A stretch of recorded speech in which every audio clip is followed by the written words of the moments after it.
Hello everyone and welcome back to TowerGate. It is day 294, December the 28th, 2017, Thursday. Thank you so much for tuning in. I have to apologize for yesterday's video. It ended quite abruptly. I had a little bit of a editing issue, you might say.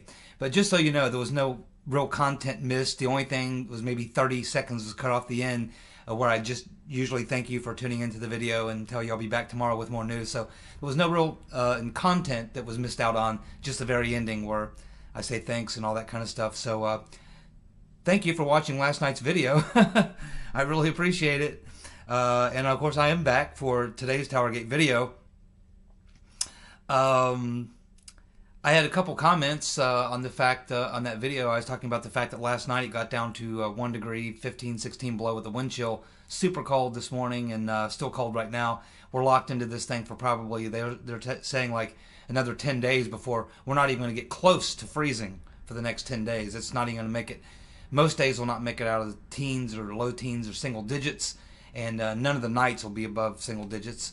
We're not looking at cracking even getting close to 30 degrees for probably 2 weeks. So we're just locked into a cold spell. And I did have a couple commenters, someone, I can't remember who, but they're in Illinois, I think, and they said it was considerably even colder than it is here. So I feel for you folks over in Illinois. I had another commenter who's down in Florida, and he said it was 75 down in Florida. So all I can say is to my friend down in Florida, where it's 75, on behalf of my friend in Illinois and around the north of the Mason-Dixon line, please send some warm air up here to us. We could use it because it's bitterly cold and I don't like it. I'm kind of skinny. Skinny people don't like cold, right? Also, I've had a couple people asking me about Roy Moore in the comment section about why I'm not talking about Roy Moore and what's going on down there. I don't think he's ever conceded the race, actually, by the way. Of course, there was a lot of election fraud, voter fraud, and all that kind of stuff going on, and I'm quite aware of that. It's just that there's been so much breaking on the other main topics that I follow on TowerGate that that's kind of a peripheral issue. And quite honestly, it's over. I mean, it's, you know, Roy Moore's, he's out of there. Alabama has now got the senator from George Soros. The senator from Alabama is who you got now. And that's the way it's going to be. And yes, of course it was voter fraud. Of course we know in the last 48 hours there was $6 to $7 million came into Alabama. We know that there was about $40 million, most of it outside money, spent against Roy Moore in that race, probably outspending him 7-8 to 1. The establishment didn't want to see him win, Republican or Democrat. The thing was rigged in a lot of different ways, but it's done and it's over with. Fortunately, the Senator Soros from Alabama is going to be very handcuffed as far as what he can do, because he's only going to be holding that office for 2 years, and then he'll be challenged again in a actual primary, and hopefully Alabama will come up with a much better candidate than Roy Moore. The reason why I'm not so uptight about it is because, quite honestly, Roy Moore was a freak show. You know, I didn't like Luther Strange all that much. I don't think the president did either. Roy Moore was a freak show, and then that, you know, riding to the polls on horseback, you know, was not, you know, just the whole thing. And, you know, he was out there. He had many opportunities to come out and defend himself. But for whatever reason, he really didn't do that. He had many opportunities to go to conservatives who would have given him a chance to, you know, have his statement. He never really did. Just the whole way he handled his entire campaign, the responses, and yes, it was unfair that he was attacked. I don't really believe the salacious rumors. There may be a little truth into some of it, but certainly not enough to destroy the man and his opportunity. But yeah, it was wrong. It was unfair the way it all happened. But I really don't think at the end of the day it was total loss. And that election will come back in 2 years. Hopefully we'll do a better candidate. And unless the Senator Soros from Alabama realizes the circumstances he faces in that deep red state, and he votes well. If he votes well, I guess what can you say? As far as I know, he didn't vote against the tax bill. I don't know. But we'll see how he votes on infrastructure and how he votes on some of the other things.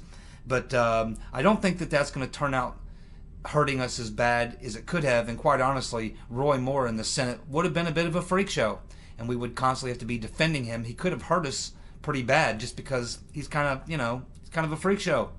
So one of my subscribers, Dig Cry 2, has a channel, and Dig Cry 2 has put up a couple of the most recent videos concerning the Roy Moore issue with the voter fraud and all that. So if you want to see a little bit more in-depth analysis of that and what's going on, I would suggest you click on Dig Cry 2, click on Dig Cry 2's name, and it will take you to their channel, and you can take a look at some of the videos that are up there.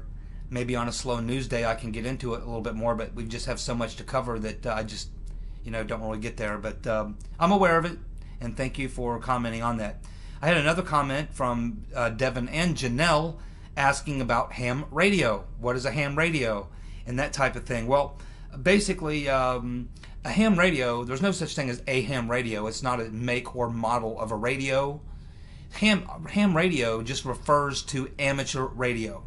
It could be any type of radio, really. But ham radio is just a term that just means amateur radio guy. You're an amateur radio guy, a hobbyist type radio amateur guy. That's anyone who's practicing the hobby of amateur radio is considered a ham radio operator. I don't think it's an acronym for anything. I just think it means amateur radio person. A hobbyist, amateur, radio hobbyist, I guess is what you're referring to when you talk about ham radio. It's just amateur radio. In other words, it's non-commercial. It's not like a professional radio station where you're selling advertising and you have a staff and all that. It's just somebody with a radio who, maybe it could be a CB or a radio or something like that, and they're just communicating for fun as a hobby or what have you. But it's also used, as we do know, by intelligence agencies to communicate. Of course, we learned that there are 4 different groups of ham radio licenses. Now, the FCC does regulate ham radio, amateur radio. And there's 4 different groups, Group A, B, C, and D. Group A would be the highest skill level radio operators and would probably be the most difficult test to take. The Group D would be the least experienced, considered rank amateur operator, and probably the easiest test to take and pass. And that is the one that Nellie Orr got, a Group D. Now, I assume, I don't know 100%, I'm not an expert in ham radio, but I would assume that you probably pay more for a Group A license. It's probably a harder test, and you're probably allowed to operate on higher frequencies.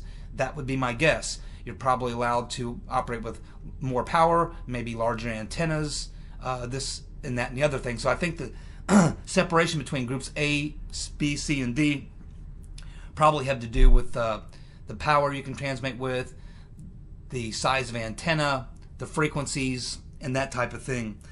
In which case you have to know a lot more FCC regulations, and you have to know what frequencies you can operate on and you can't operate on and stuff like that. So Nellie Orr took the lowest level test, and she's got the lowest level license.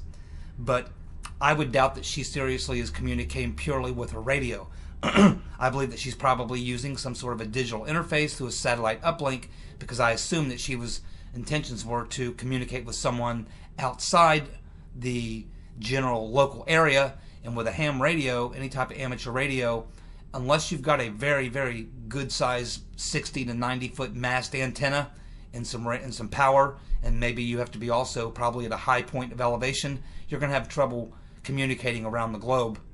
And we can assume that's what she was doing, which is why so many ham radio operators use the digital interface and satellite uplink. At this point, we know that Nellie Orr had the radio in her garage, but no one's taken a picture of a 90-foot tower in her backyard, so we can assume that she wasn't communicating any long distances with that radio through conventional ham radio means. If she was communicating long distances, and I assume she probably was, she was probably using a digital interface and a satellite uplink. That would be my guess on the ham radio. Hopefully that answers your question, Devin and Janelle. Now, let's get into a couple other things here. As I told you about a week ago, I think the most poignant text that I saw from Andrew McCabe Obviously, we've been talking a lot about talking about the insurance policy and him calling Trump an idiot and that type of thing, and those are all important to take into context. But as I told you, the one that I thought was most peculiar or interesting is where he talked about his political party being the espionage party. Keep in mind that McCabe was the number 2 man in counterintelligence at the FBI. Bruce Orr was the number 4 man in counterintelligence at the DOJ. And they were obviously working together. So a lot of people don't really understand counterintelligence, espionage, what are we talking about? So I just wanted to get kind of the classical definitions and lay them out and explain what we should be focused on here. And from Mr. McCabe's text, when he used the word espionage and said, I support the espionage party, that really perked up my ears because I know what espionage is. So I just want to take a moment here to define a couple terms. First of all, counterintelligence. Espionage falls under counterintelligence. Okay? Now, counterintelligence can be offensive or defensive. If you're talking about offensive counterintelligence, what you're talking about is defending against attacks on yourself from, say, attacks by foreigners who will try to infiltrate your systems or your personnel or your intelligence in some way. And they will try to infiltrate networks, whether it's systems or people, where they can gain access to intelligence. So counterintelligence on the offensive side is where you're looking at what people could do to you. You're looking at your intelligence operations to see where your vulnerabilities may be. That's offensive. Now, when you're looking at defensive counterintelligence, what you're doing is you're looking at the vulnerabilities of your opponent. You're looking at where their weaknesses may be, to exploit their weaknesses, to do what they're doing to you. So that's really, the difference in counterintelligence between offensive and defensive counterintelligence. So both Bruce Orr and Andrew McCabe would have been, involved in both aspects, offensive and defensive counterintelligence, because that's what they were, counterintelligence officers for the FBI and DOJ. But the phrase that McCabe used was espionage. Espionage is the cloak and dagger, deep state, behind the scenes, the things that they don't talk about, the things that are beyond top secret type of operations that go on within the intelligence agencies. So you have espionage and counter-espionage, which is essentially using spies or spy programs to obtain secret information, which could be government, military, or private corporations. And in these types of operations, you're using moles, disinformation, agent provocateur, which has largely been known as false flags. You have confusion agents. You have various types of things going on when you're talking espionage. And creating an insurance policy and using a fake dossier would be an example of espionage, which is what McCabe said he was the party of espionage, which specializes in these very types of operations. Now, three of the most famous, I guess you would say, espionage or counter-espionage operations known to have taken place by the U.S. government, by the intel agencies, would be of course, the coup in Guatemala, which occurred in 1954, where the CIA deposed President Arbenz. You can read all about that if you just want to Google Operation PB Success. Google Operation PB Success, and you can read all about the operations which took down the U.S. puppet, or which took down Mr. Arbenz, the president, who was democratically elected president, and put in his place the U.S. puppet Carlos Castillo Armas.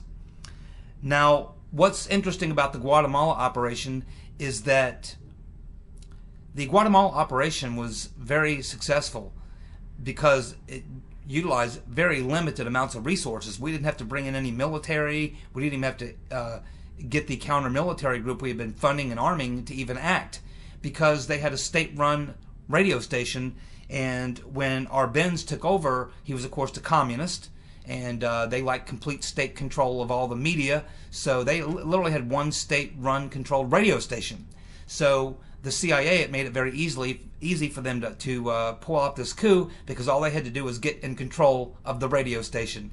And by using disinformation, a tool of espionage, which is very well known to Mr. McCabe, they were able to practically carry out a coup just based on disinformation, having complete control over the information from the government-run radio station, which they took over and began broadcasting essentially that, well, the coup's occurred, the takeover has happened, it's all done, it was clean, we have a new leader, the old leader's gone, it's all over, you know, and this has all taken place, even though none of it had actually happened. It was purely disinformation and propaganda, but it's what people heard coming over the radio airwaves, and they believed it. And therefore, it was a successful coup. So you can see the power of espionage, you can see the power of communications, you can see the power of disinformation. The same type of disinformation was also used in 1973 in the overthrow of President Allende in Chile. And of course, we threw out Allende, and I believe we blew up his CIA blew up his helicopter as well and killed him in the process. And we put in another puppet whose name was Pinochet. And Pinochet had been under Allende, but I guess we turned him, and then we took out Allende, put in Pinochet, and that's how we pulled off that coup. And it also involved tremendous amounts of disinformation, using communication, following the practices of espionage, which Mr. McCabe obviously is a big fan of. And of course, you cannot forget the overthrow of the government in Iran in 1953, which of course also dealt heavily with espionage, dealt with using disinformation, dealt with a lot of these types of things as well. So Mr. McCabe understands espionage. He understands all of these operations and how they were carried out, and how getting control of communications was so important. Understood disinformation, how all disinformation was so important in all three of these coups d'etats. And so it shouldn't surprise us that Andrew McCabe is a big fan of espionage and considers himself a fan of the espionage party, considering the Dossier is essentially a tool of espionage. That's what it was.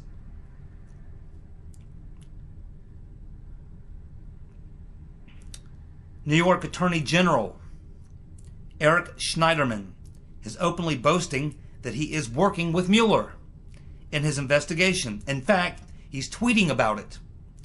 He has now taken, him and his lawyers there, have taken over 100 legal and administrative actions to thwart the Trump administration. Mueller's office retained Schneiderman's retained his assistance in August to establish greater leverage against the president and his supporters. This coup is not secret. This is not a silent coup. There's a lot of people out there talking about it. We just saw Mr. Morell out on TV a week and a half ago talking about how he's admitting how they had a war, the intel community at war with Trump, and essentially admitted that they were the ones leaking a lot of this information to try to bring him down. Now, there's a personal beef between Donald Trump and Schneiderman. When Schneiderman was bringing these lawsuits, particularly the lawsuit that was brought against Trump with Trump University, it was Schneiderman who he and his lawyers were behind that. And as a response to that, of course, Donald Trump tweeted out that Schneiderman wears Revlon eyeliner and snorts a lot of cocaine. Probably true. Donald Trump would know if he wears Revlon eyeliner and snorts a lot of cocaine. But still, what's incredible about this is that we have Mueller conducting this investigation where he's openly cooperating with and asking for the cooperation from Attorney General of New York Schneiderman. And Schneiderman is very vocal in public about the fact that he and his lawyers have filed over 100 legal actions against the Trump administration to try to create chaos and conflict. And here we have Robert Mueller openly asking Schneiderman to help assist him in his investigation, when in fact he's an open opponent of the president. I mean, Mueller can sit back and pretend he didn't know about McCabe, or didn't know about Ben Strokenes, or didn't know about Orr, or didn't know about all these other people, but he can't sit back and say that he didn't know or doesn't know about the feelings of Mr. Schneiderman and what he's all about.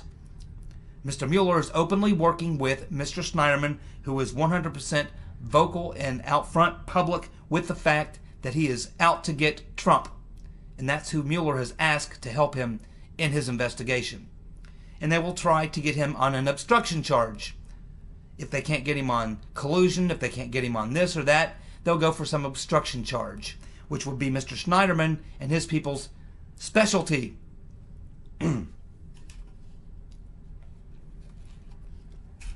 Devin Nunes, head of the chairman of the House Intelligence Committee, has subpoenaed back again David Kramer.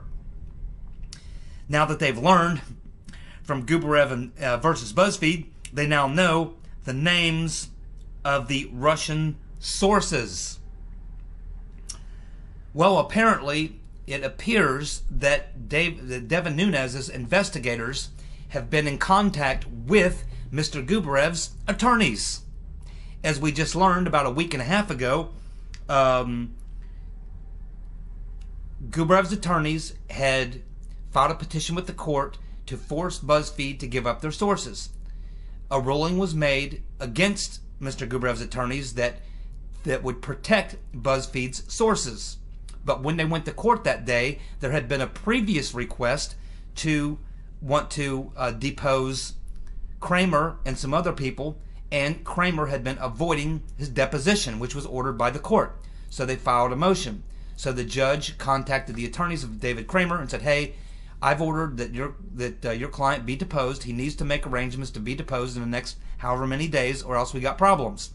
At which point, Kramer then got with the attorneys. His attorneys got together and made it possible for Mr. Gubarev's attorneys to depose David Kramer. And as soon as they deposed David Kramer, it was only a few days later that they went back into court to hear about the ruling from the previous request to get BuzzFeed to reveal their sources. And in doing so, as the judge was reading the verdict and saying, "Yeah, well, we're going to protect our sources," Mr. Gubarev's attorney said, "Well, we were going to withdraw that motion anyway. It's no longer important, because now the information that we wanted, which was two things. Number one, who gave the dossier to BuzzFeed and who might have been Christopher Steele's sources, they had answered those questions. They already got the answers to those questions, and so they were going to withdraw the motion." And that happened right after they interviewed David Kramer. So that has led many of us to believe that it's pretty obvious that the person who gave the BuzzFeed the dossier was David Kramer. It seems quite logical. It's not 100%, but it's probably about 95%. But it appears also in those deposition hearings that David Kramer gave up the names of Christopher Steele's sources for the dossier. Now, based on the fact that we just had David Kramer was just interviewed by the House Intel Committee on December the 19th. He was just there. David Kramer was just there on the 19th. What, a week ago? But at that time, it appears that he didn't give him very good answers, refused to divulge a lot of information.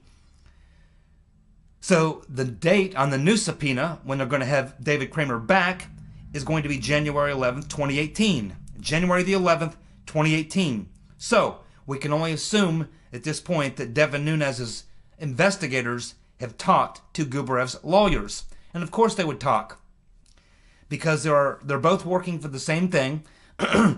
Of course, Mr. Gubarev's lawyers represent Mr. Gubarev, and they have a different final destination, but they both want to know the answers to the same questions. They're both interviewing the same witnesses. My guess is that they got together to compare notes, because there's only two reasons why I can think that they would call Kramer back so quickly. He was just there on the 19th, but now they want him back. It's because probably he said something in the deposition to Gubarev's attorneys that contradicted a statement he made to them, or a statement made by another witness, or because Kramer gave up some information that he would not give up to Devin Nunes' committee. And my guess is they did a little trade-off. Because remember, Devin Nunes has gotten closed-door testimony from David Kramer and others. So it's very likely that the investigators for Devin Nunes got together with Mr. Gubarev's attorneys and said, hey, you might have some information for us, we might have some for you, let's talk. I would have no doubt whether something like that could have and likely did happen, because it's awfully strange that they would just have Mr. Kramer on the 19th of December and now they want him back very, very quickly. They filed the subpoena yesterday to have him back on January the 11th, 2018. So we'll be getting him back.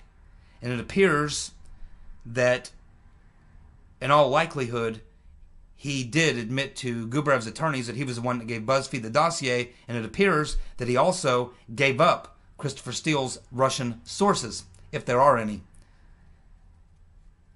Maybe he's going to tell, maybe he told Gubarev's attorneys that there were no Russians. Maybe he said no, it was some CIA lady working for GPS Fusion broadcasting from her garage on a ham radio. That was his sources. Cheryl Atkinson, former investigative reporter with ABC, has revealed that there have been 8 high-ranking FBI DOJ officials who have been removed, reassigned, or are rumored to be leaving, including top agents who worked on 2 high-profile cases: the Hillary Clinton email, and the Trump-Russia investigation. So we've only heard about 3, but it appears, according to Cheryl Atkinson, and she's a very solid reporter, by the way, a former MSM journalist you can actually trust. She is a damn good reporter. Broke many, many, many stories when she worked for ABC News. A very, very good investigative reporter. And she's saying that there's a lot more than just the 3 we've heard of. Bruce Orr, Ben Strokinus, and Mr. Baker. It appears that there's 8 high-ranking FBI and DOJ officials who've been removed, reassigned, or rumored to be leaving. So there you go. It appears that there's a lot more going on inside the FBI and DOJ than we're being told. They're awfully nervous. They know they have a lot of liability, and they're getting rid of people, moving them out, doing everything they can because they know what's coming. Chris Wray, he's obviously feeling the heat. He knows what's coming. And as far as Mr. Rodenstein, he obviously ain't that smart. Christopher Wray's figuring this out. He's making sure to get rid of his liabilities, but Mr. Rodenstein appears to be holding on. Wonder what he knows or doesn't know. Oh, here's one that you're going to like. We are now learning, as of today, that the Russian lobbyist, Mr. Ashmitten, who was at the Trump Tower meeting with Vesel Niskaya, working on behalf of Fusion GPS, that Trump Tower meeting with Manafort, Kushner, and see who it was, Manafort, Kushner, and Trump Jr.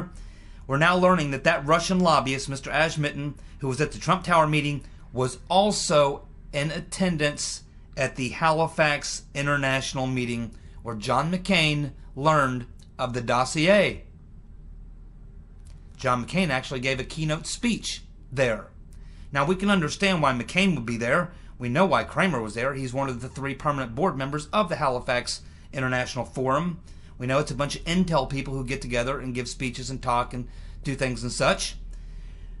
But what was Fusion GPS affiliated Russian lobbyist Mr. Ashmitten doing there at Halifax International Forum? It's a very good question. Deserves to be followed up on.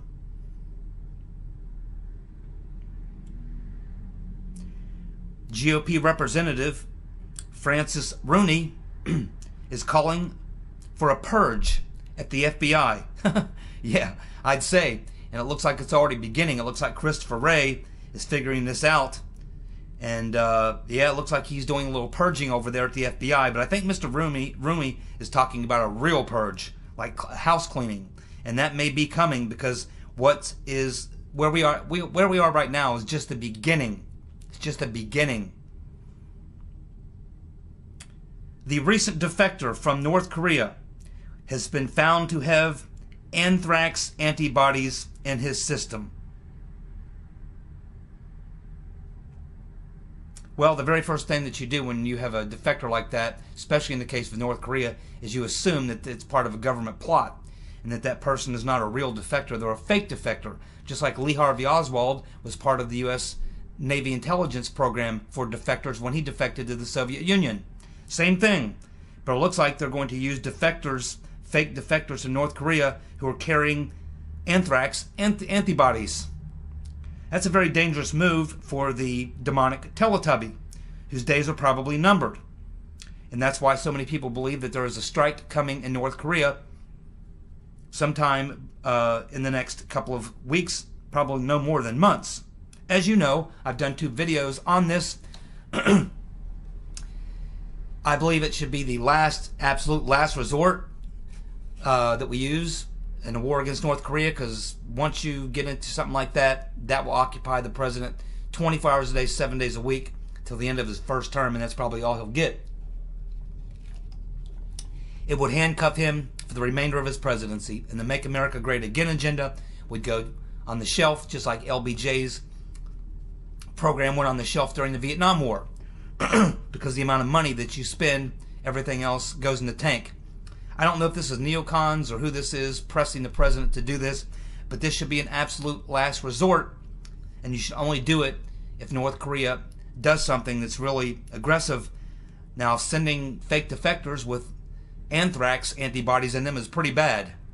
It's certainly, it's certainly something to consider. The only thing I have a problem with so far, the biggest thing I have a problem with, I should say, is that the early information is being floated out there is it will be a bloody nose attack. In other words, a limited, very direct strike on just specific things. I assume at this point will be targeting his nuclear program.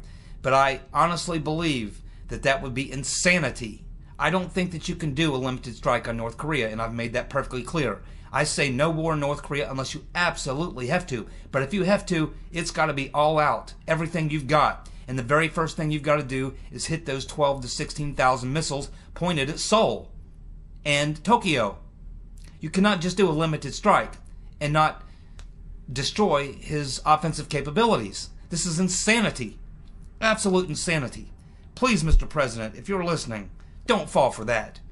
If you've made the decision that we have to take out North Korea, it's got to be all out, everything you've got, including laser weapons, whatever technologies we have, end it and end it quickly, and it's got to be full out war. And you've got to, the very, very first thing you've got to hit are those 12 to 16,000 missiles that are pointed at Seoul and Tokyo. You cannot do a limited strike and not hit those offensive weapons. You cannot do that. That is insanity. It's suicide.